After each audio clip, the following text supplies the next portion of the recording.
Hello everyone, welcome back to the channel. I'm Kris. Welcome if you're new. I'm still Kris. This is part 3, JFK assassin final interview before his death. Shot JFK, the shocking truth. So the shot has just been taken. If you're jumping in now, I don't know why you would, but okay. Thumbs up and subscribe. 2 things you click, absolutely free. They help me out tremendously.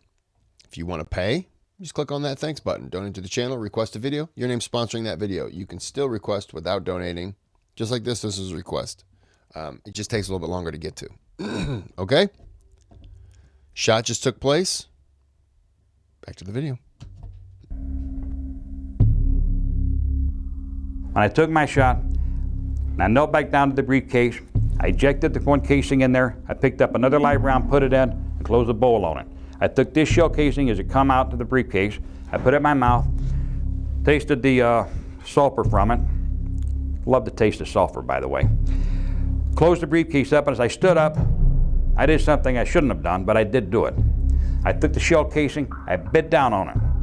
I took it out and I looked at it, and I set it on the stockade fence. And there was an indentation from my teeth on the shell casing, on the ridge, by the orifice. And I left it sitting on the stockade fence there. You got to understand, when you're young, you're cocky, everything is indestructible to you, you know. Nothing can go wrong. And you got to be a strong believer in all that. I mean, you know, you're infallible.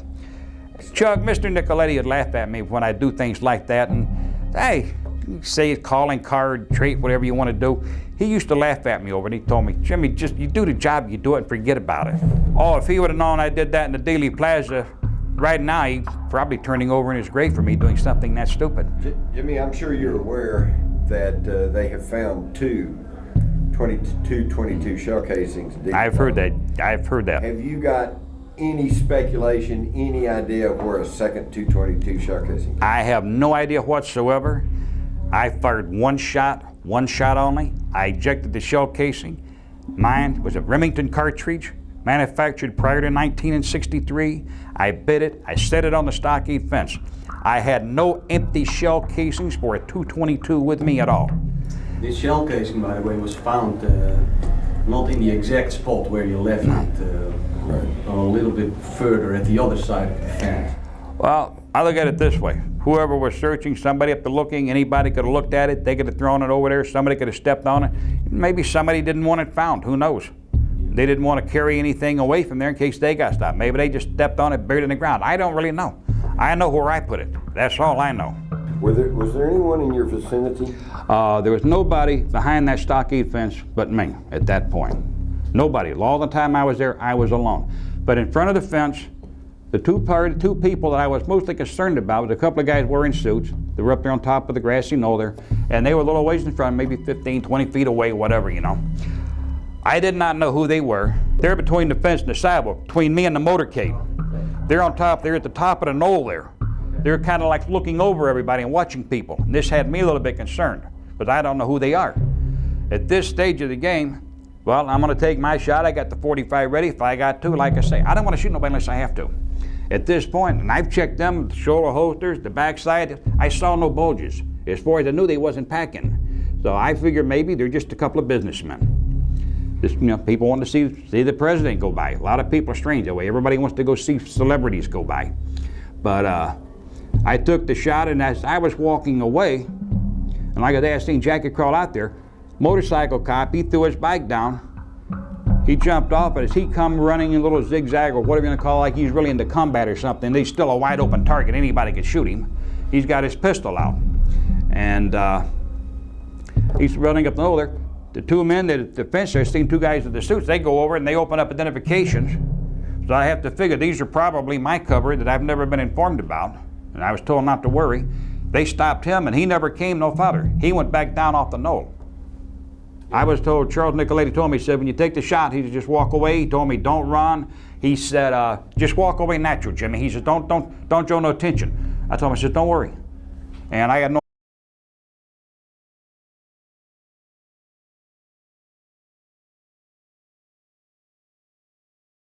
walk away natural, Jimmy. He said, don't show no attention. I told him, I said, don't worry.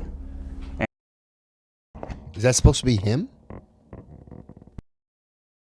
And I had no intention of breaking out of there running, but like I say, if somebody comes at me, I'm willing to do whatever I have to do to leave the area. If shoot somebody else, that's what I'll do at this point of the game. There was nobody behind the stockade fence with me. I am the only person back there. Anybody else back there is over in the railroad yard by the trains. Right before the assassination, there was nobody standing next to me. Oh, as I'm walking away, I've got my briefcase, gun case in my right hand. I've got my left hand over by my coat pocket. I got a Colt 45 there. I've got it fully loaded with 6 rounds in it. It's ready to go if I need it. I've already reversed my jacket. When I picked up the gun case, I reversed my jacket, no plaid side. I got the poplin gray material on the outside. I took the fedora I had shoved down in the sleeve of it, snapped it out, put it back on my head, and I walked away. Here in the briefcase, my 45 inside my coat pocket. I had one thing on my mind. Anybody that approaching me with the determination to stop me, to question me, detain me, whatever you want to call it, or anything else. All I want to do now is reach my destination, which is the car, put the case in the back seat there on the floor, like I chugging me already have figured out. I'm going to get in the car, start it up, drive away. Was the car empty when you got there? No, sir. When I got to the car, Charles Nicoletti was in the front seat, Johnny Roselli was in the back seat. And There's only 2 seats in the front. We had the bucket seats in it. so as soon as you got in the car, you just started up? As soon as I got in the car, opened the door, set the case in the back, was behind the front seat, got right in the car, lit the ignition, and gone. Anybody say anything at that point? Nobody said nothing to me.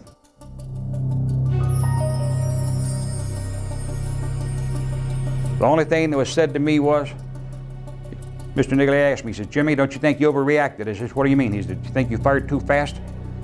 And I told him, I said, "I was fixing to lose my field of fire. Either I shoot then or I put it in the brief, put it in my gun case and I leave." I said, I had one choice. I said, at this point, you told me we were going for a headshot. There's been no headshot. I said, I'm just following my orders. I said, I didn't want to explain to you why I didn't shoot. And that was the end of it. And he told me, he said, at this intersection, he says, make a left and pull up at the gas station. We get down there, he says, we're getting out, we're getting in another car there. And I said, okay. I pulled out, parked, they got out of the car. He said, I'll see you in Chicago. And that was the only thing that was said. I took it as criticism, naturally. The only thing was he asked me if I thought I overreacted.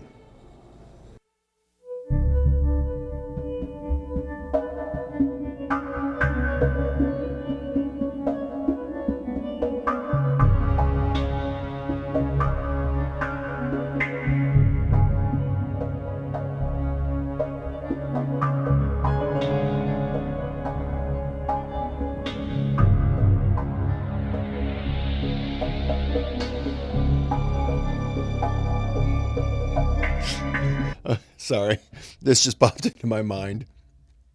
Hold on. Hold on. Hold on. Hey, I was looking for my rifle. How'd they get it?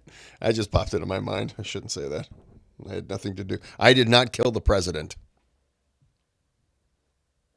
That's a statement I shouldn't have to make.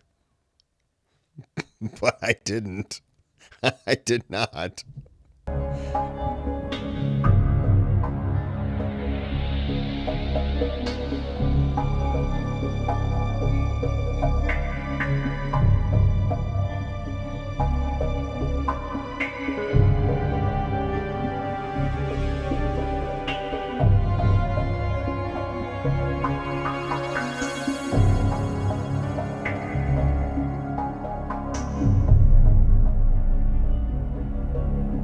Do you think Lee Harvey Oswald fired any shots that day? Lee Harvey Oswald never fired a shot. And if anybody knows what a parapet test is, and we have actual court documents on where Lee Harvey Oswald was given a parapet test by the Dallas Police Department, and on this document it plainly states, deceased J.D. Tippit, deceased John F. Kennedy, suspect Lee Harvey Oswald. And they took a parapet test, his face, his hand, his arm, I guess the side of his neck, and the only trace of any nitrates from powder burns or powder suspicions was in the palm of his hand. And anybody that goes to a firing range as far as weapons knows if you fire a .38 revolver or any type of revolver, the blow by it is going to come back across this part of your hand and your wrist. The only reason he had those nitrates in the palm of his hand is he was holding spent shell casings when I calibrated the scope. Well, what the situation is about, nobody has told me anything except that I'm accused of murdering a policeman. I know nothing more than that, and I do request someone to come forward to give me a legal assistance. Did you kill the president? No, I've not been charged with that. In fact, nobody has said that to me yet. The first thing I heard about it was when the newspaper reporters in the hall asked me that question. You have been. Nobody said what? Sir? You have been. Nobody said what? Okay, we ain't hear you. But Lee Harvey Oswald, it's like they say, that's a court document. And I don't believe anybody rigged that one up. I work in that building. Were you in the building at the time? Naturally, if I work in that building, yes, sir. Back up, man. Did you shoot the president? No, they're taking me in because of the fact that I lived in the Soviet Union. Did you shoot the president? I lived in the Soviet Union. I'm just a patsy. Tippit killing is not related to the murder of Kennedy, if you want to get right down to it. The Tippit killing is related to Oswald, because Oswald was the one that was supposed to die, not Tippit. Tibbet. Was Tibbet the cop? Tippit is one of these people that just stopped the wrong person, that got caught in the wrong place. And when he went to ask a party something, and you've got an officer in Round Lake Beach by the name of when he goes out and gives his tours and he talks, he tells people how careful they have to be, these young recruits, because you never know who you're stopping. Somebody should have given that talk to J.D. Tippit. So, okay, J.D. Tibbet is the cop that stopped him and Oswald shot him and killed him and then went to the movie theater. J.D. Tibbet. So, wait a minute. So wouldn't Oswald have had some kind of powder on him then from that shooting?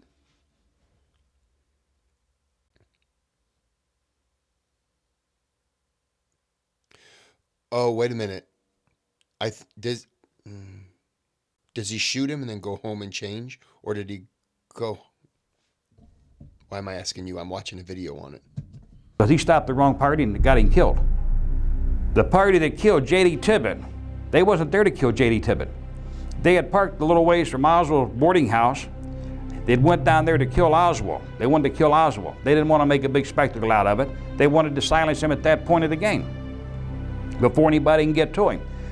But I guess, I don't know if Lee got spooked or whatever it was, but then he went to the theater. And he knew where he was going when he left there, because he was supposed to meet the controller there, which is David Atlee Phillips. He was the one that's supposed to be at the theater, as far as I understand. The party that shot J.D. Tippit was someone else that had been brought in. I'm not sure where he come from. I didn't even know this party was on location. But after that, I'm already back at the hotel. When the party comes up, somebody knocks on my door. I picked up my .45, walked over the door, pulled a little curtain back. I kind of look out the door to see who's there. And I see this party standing there that I recognize, that I know. And I opened the door, and my executive says, "What the hell are you doing here?" He said, "I had to stop by, I got a problem." So, "You got a problem?" And I'm looking at him, you know. I'm still trying to register. How does he even know I'm here? Nobody knows I'm here, you know. This is getting to be a habit, like everybody knows Jimmy's in town. And he said, I had to burn a cop. And I said, "Well, you done what you had to do." He said, "I missed Oswald." And I said, "Well, what are you doing here? You burn a cop." He said, "You going to take this and get rid of it?" I said, "Hell no, that's yours. You take it and get rid of it. You just shot a cop. I don't want his weapon. Don't you get rid of it. That's yours. Don't get out of here." Somebody knocks on my door at this point, I'm ready to start shooting again, you know. And he said, "Okay," and he said something another, I don't know exactly what it was, and he went out, he got in his vehicle, and he took off. I don't even know what he was driving, because as soon as he walked out that door, I closed the door and pulled the curtain back. Yeah, I don't want to know anybody. I don't want to know anything whatsoever.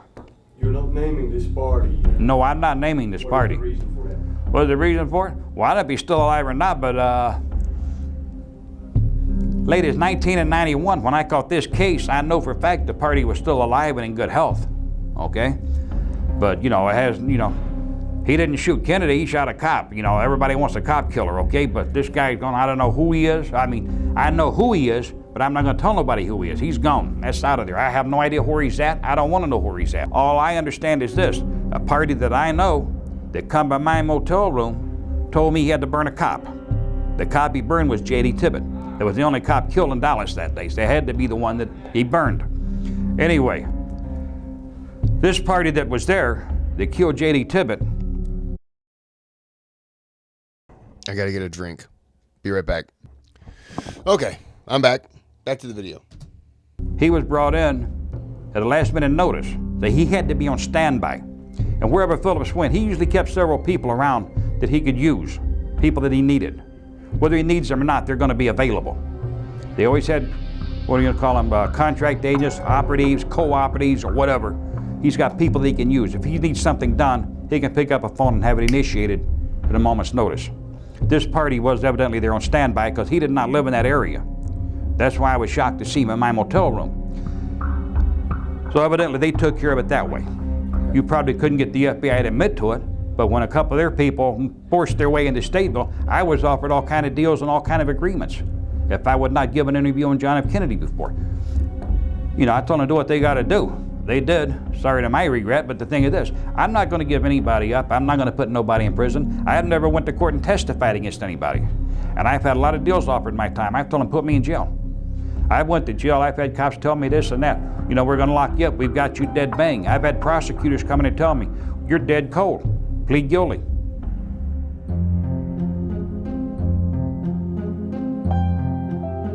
From what I'm looking at here, looks like part of the flap on the side is missing. But I don't see very much in this picture here, the back of the head missing. What I'm looking at here is a lot of hair. What's my conclusion? That ain't the right picture. That's my conclusion. You want my opinion on it, that's not the right picture. The photo that I just looked at, in my opinion, that's a fake picture. That is not the real picture. A lot of people might say you can't see nothing through a scope, but I'm going to tell you something. When you see something burst, his head like a watermelon, you're going to see pieces of stuff flying in different directions. People are going to be splattered by it. Boy, I looked over the fence and I saw Jackie Kennedy crawling out on the back end of the car, the limo. At this point, I got to figure, well, she's going to be picking up a piece of his skull, because a lot of people say you can't see nothing through a scope like this. But what you're going to see is like, and I saw it, the head explode. I saw the backside come out. I seen whoop brains or whatever you want to call it, tissue, hair, the whole thing going everywhere, just a spray. And if anybody displeased, just go out and shoot somebody and look through a scope while you're doing it and watch. Clinton Hill, who was the Secret Service agent who climbs onto the back of the limo, said he thought Jackie Kennedy? Why does that sound wrong? We're going with it. Jackie Kennedy, he thought she was so terrified that she was trying to crawl out of the back, and then she grabbed something because he's running up and he's telling her, get down, get down. And he sees her start to grab things, and he realizes that was when he grabbed a hold of the vehicle and he was able to secure himself on and look down to see what she was grabbing for. And that's when he saw skull fragment and brain. And he said, at first he thought, obviously the panic, she's just trying to crawl out and she's going to fall off the back of the limo. But when he saw her grabbing things and he's telling her to get down, and she's just a zombie. It's like she's just reacting like a mother in a way would to, you know, getting something for a kid, or just, you know, like it's just going through this motion. That was like a mother. That was a bad analogy, but you understand what I'm saying? Like she's just going through this motion of, I've got to get this. And that's when he realized that's what it was. And when he was able to get on, Kennedy had somewhat slumped over, but he said, you could see that was gone. Really? I'm phasing right now? Really? He said, you could see that was gone. And he goes, I could see into the head.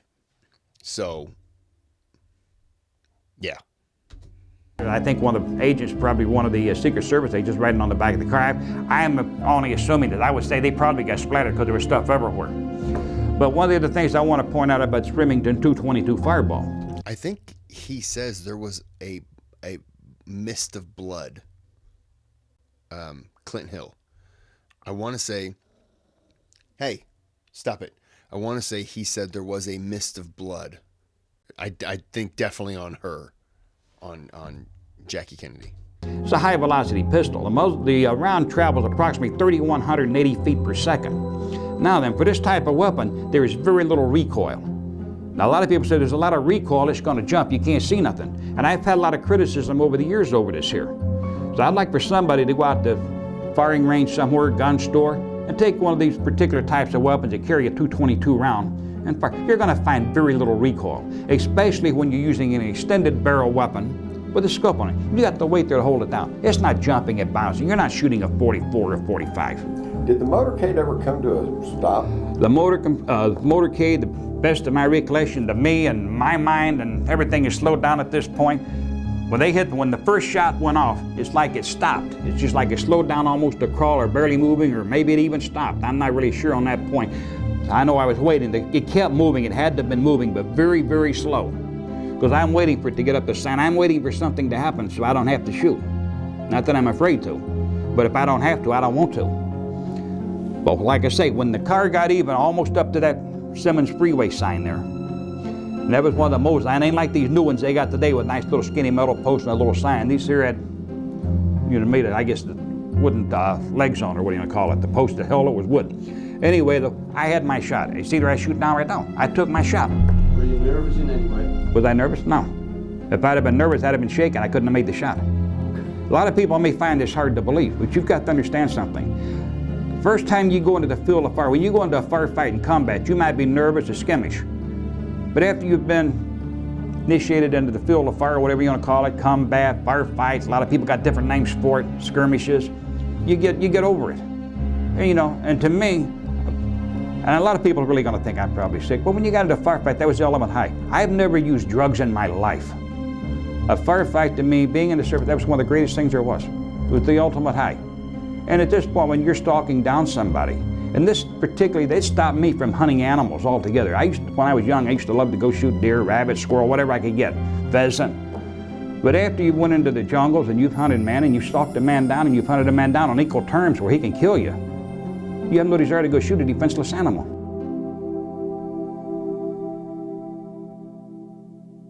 That was kind of crazy. My impression of Lee Harvey. After you've killed a man, you don't want to go kill a defenseless animal? Damn. Harvey Oswald. Lee Harvey Oswald is a very quiet type person, secluded, very private, mild-mannered, you might say. He wasn't one that he didn't do a lot of boasting or bragging. He didn't do a lot of cabareting. I mean, what he did, he kept to himself. Lee Harvey Oswald, as far as I'm concerned, I like the guy. Very intelligent, very intelligent. When we got into certain subjects, I mean, he could make me look like a dummy, let's face it. So he's a lot better educated than... Oh, he's a lot better educated than what people say. Lee Harvey Oswald, he had very good self-control because he had a little scar up on his lip. And I asked him one time how he got it, and he told me it was in the Marine Corps. Somebody hit him with the butt of a rifle up here. I thought, you must have ripped their guts out or some ripped their ass out. He said, no, he said, I didn't do that. So what do you mean? He said, it's an accident. He said, I didn't get upset about it. But that's the type of person he was. He was calm, he was collect. Capable of killing someone? No. Lee Harvey Oswald, I'm saying everybody's capable of killing somebody. Let's face it, you got your back to the wall. But is Lee Harvey Oswald a killer? No, he wasn't an assassin, no. Lee Harvey Oswald, when I say he wasn't a killer or anything like that, Lee Harvey Oswald, he had it all up here. Very, very intelligent. I almost said he had a good IQ. And he held a top secret security clearance. And there's another thing I'd like to state and get on record. They talk about Lee Harvey Oswald, all this and that, and him running off to Russia. The only way Lee Harvey Oswald could have went to Moscow. He held a top secret security clearance when he was on the base in Japan. You hold a top secret security clearance, and people can go check this anywhere. In the days of the Cold War, you did not jump on a plane and fly to a communist country, and I don't care who you was. You had to be cleared for it. The only people that could have engineered that for him to go to Moscow was the CIA. And the Russians were so scared of Lee Harvey Oswald over there, not fearful of what he'd do to them. They knew what was going down. They gave him a place to stay, and he wound up marrying Marie over there. And they was too happy to put him on a plane to send him back to the U.S. Gave him money. Yeah. What was going down then? What was the mission for Lee Harvey Oswald? I have no idea what the mission was, but he went over there for some reason. I never asked him. He never told me. I never asked him why he went to Russia. But you cannot tell me that he was disgruntled with this country and he wanted to go over there and be a member of the Communist Party. There's no way. He took a cover and he went, and they just wouldn't buy the story. Would you describe him as patriotic? I would say Lee, he did a lot of work for this country. Everything he did was based basically on this country. He was not a traitor. I don't care what anybody says. All the research based, everybody can say all they want. I know Lee Harvey Oswald. He wasn't that type of person. He wasn't a traitor. I'll just say this, because I don't know. It's very easy for a Lee Harvey Oswald to be a front man for the assassination and to have the government basically turn everything upside down about, who he was and, oh, he was this, he was this, he was this. Look, he went to Russia. They could be playing the long game, setting up several people to take the fall for this. And as it comes around and they're looking at their three little options and they're saying, this guy's done this and this, but the second thing doesn't fit. The second guy's done this, this, this, and this, but these three things, or maybe all four things, they don't fit an assassin. While this guy number 3 has done this, this, and this, and all three of these, that'd be perfect. We even sent him to Moscow for something.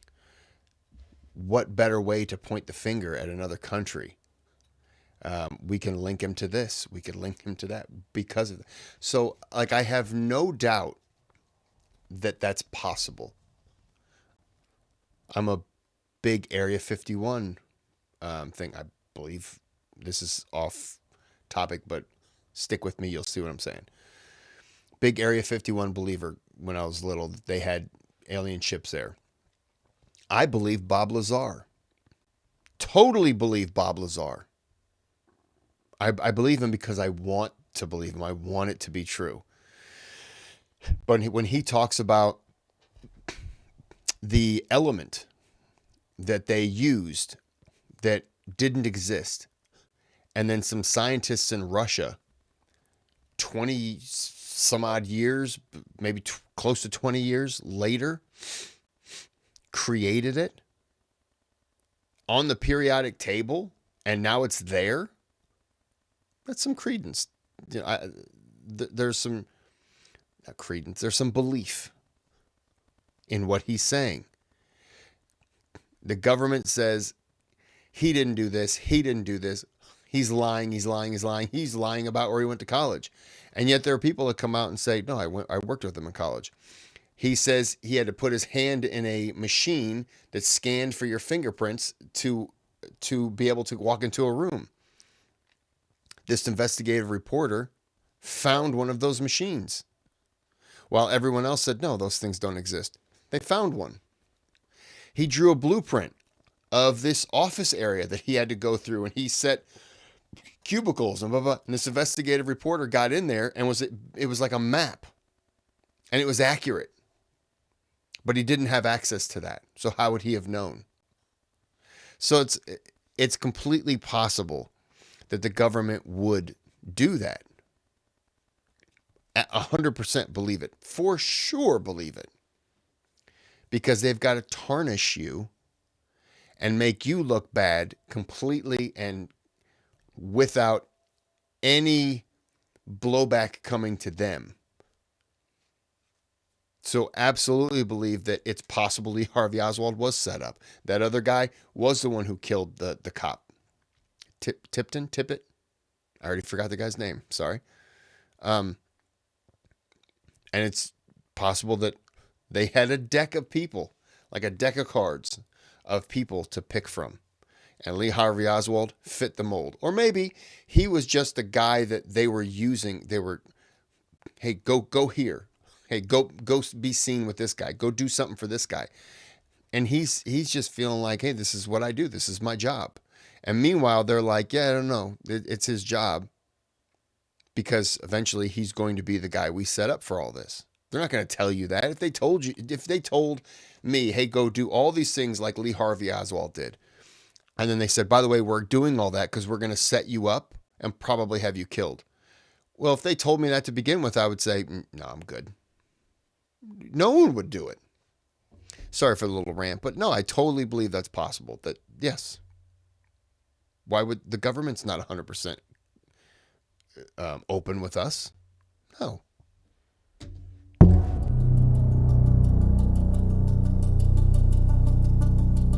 I went into my room. When I got in the room, Zita went in, sat down, relaxed, got a drink of water, stripped all my clothes off, went in, took me a shower. Come out of the shower, I took some wax that I brought along for this particular purpose. And if anybody wants to try this, it can be pretty painful. But I knew that I would have redstone on me here and on the side of my face from firing the weapon and across my hand and wrist. Took hot wax and I poured it on myself and let it cool so it cut into the pores on the side of my face. And after a few minutes, I peeled it off, which would remove all the nitrates from any gunpowder. I went back into the shower and showered again, then showered, finished up with a good cold one, because it felt like I was kind of on fire and burning. When I got out of the shower, dried off, then I put a lotion over everything to cool the burning sensation, and then I got dressed. Once it got dark, I went out to the car. Nobody was around. Make sure everybody was inside doing whatever they're doing in their motel rooms. Opened the trunk up. I took the weapon out of the trunk. And when I'd gotten out of the car earlier, I'd taken the briefcase, the gun case with my fireball in. I'd already taken that into the hotel. I went inside, had one weapon I took in, cleaned it, got it ready to put back in the car. I waited till after midnight. I went back out to the vehicle, got in, pulled the back seat out, took the top part off the back, put the gun case, the gun back in the rack, the rifle. I secured my fireball, put the gun case in there, closed everything back up, and went back in the hotel. I went to sleep. I got up the next morning at first light, went down the road. There is a restaurant down the road, there a little ways off on the right-hand side as you're coming back east. Restaurant, coffee shop not too far from there, maybe a mile and a half down the road, something like that anyway, best I can remember.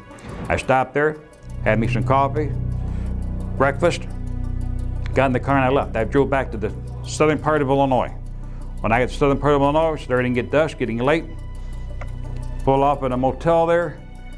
As you got back in Illinois, I can't remember the name of it. I remember it was like a blue and white one.